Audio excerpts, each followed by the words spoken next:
Departments ఉన్నాయా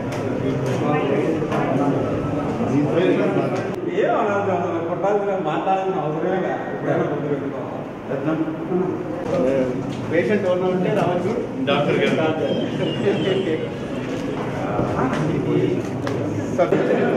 open చేస్తే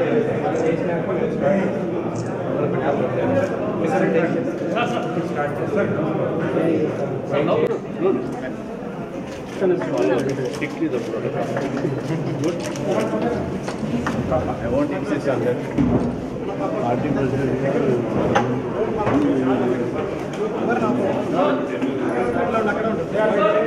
of the students. The college has been facing problems of drinking water since 16 years. Respected Municipal Commissioner, the past few months have seen some developments that are worthy of notice and appreciation. Installed the roads leading to the college. The lecture halls of the top floor were upgraded to an air-conditioned mini auditorium, emergency clinic. Any doubts? Clarifications you want?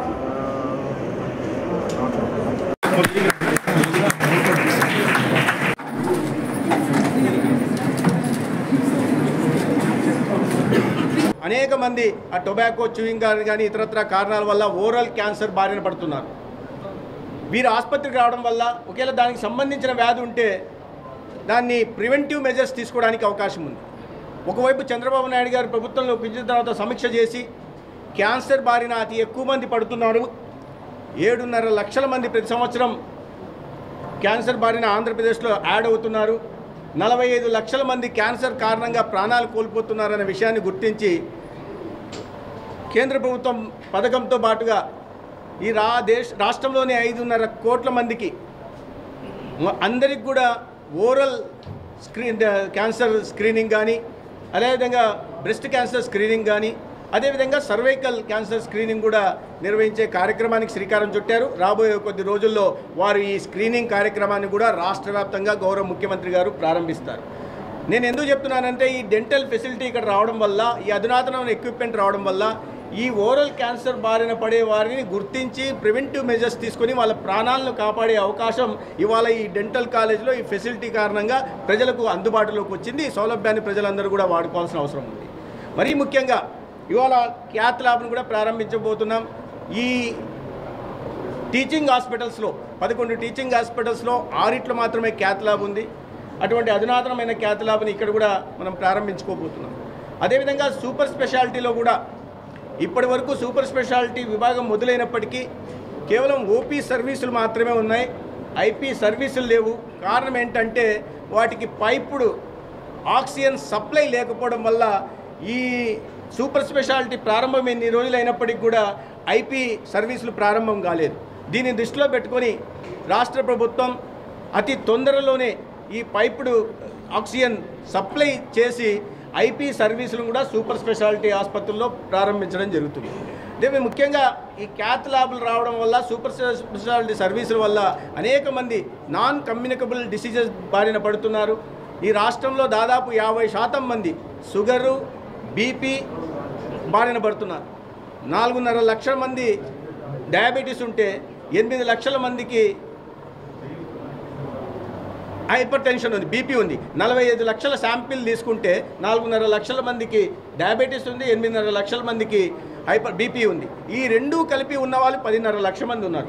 అంటే 45 లక్షల శాంపిల్లోనే 50% మంది ఈ non communicable diseases ద్వారా బాధపడుతున్నారు. వీరికి జీవన విధానంలో కారణం కానీ లేదా ఆహారపు అలవాట్ల కారణంగా కానీ ఇంతమంది ఈ రోగాల బారిన పడడం వల్ల గుండె సంబంధిత వ్యాధులు కూడా పెరుగుతున్నాయి.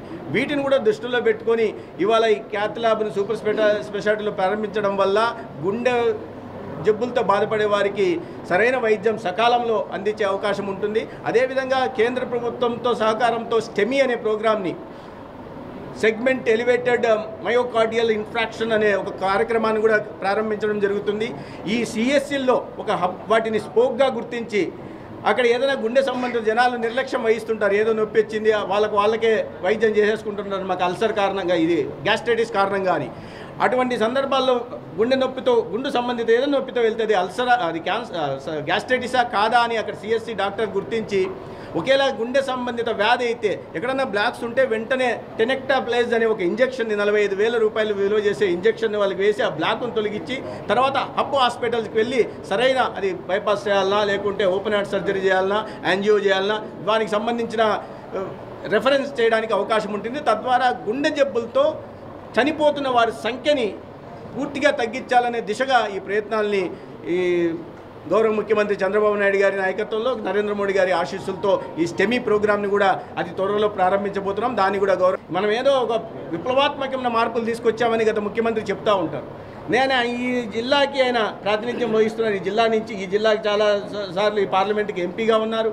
తర్వాత ఇదే జిల్లా నుంచి ఎమ్మెల్యేకి గెలిచి పులివెందుల నియోజకవర్గంకి ముఖ్యమంత్రి కూడా ఉన్నారు. ఈ రిమ్స్ ఆసుపత్రుల గురించి ఆలోచించాల్సి వస్తే ఈ రవాణా సౌకర్యం కల్పించకపోవడం ఒకటైతే, రెండోది కనీసం నీటి వసతి కూడా కల్పించలేదనే విషయం చాలా దురదృష్టకరం.